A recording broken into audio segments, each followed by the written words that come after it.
Alfredo Baldomir Ferrari was an Uruguayan soldier, architect and politician. He served as President of Uruguay from 1938 to 1943 and is most notable for leading Uruguay to support the Allies during World War II. Background: Baldomir was born in Montevideo. He joined the army in 1900 and studied architecture and engineering. He designed many famous buildings in Uruguay, eventually directed the Army Corps of Engineers and worked as a professor. By 1930, Baldomir was becoming involved in politics. He served as Chief of Police of Montevideo from 1931 to 1934 and as Defense Minister of Uruguay from 1935 to 1938, and was thus strongly identified with the rule of his brother-in-law, then President of Uruguay Gabriel Terra.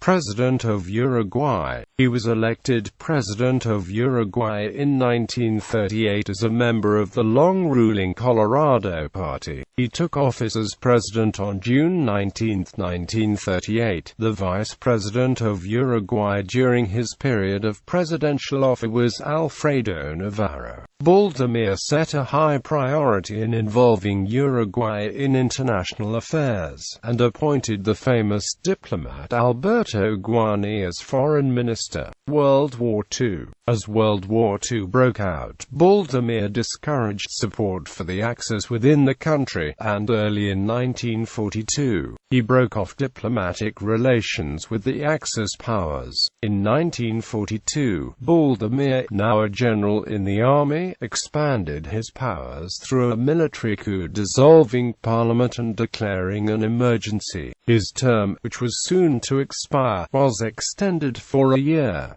Soon a new constitution came into force. In 1943, Baldomir voluntarily held elections and gave up power, but the continued dominance of the Colorados was ensured.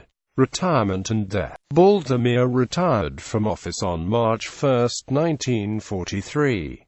5 years later he died of an illness in Montevideo. Legacy. Baldomir's actions to identity Uruguay with the Allied cause in World War II have lessened his reputation as a controversial historical figure. It may be noted that he was a leading supporter of the previous president of Uruguay Gabriel Terra, who ruled by decree.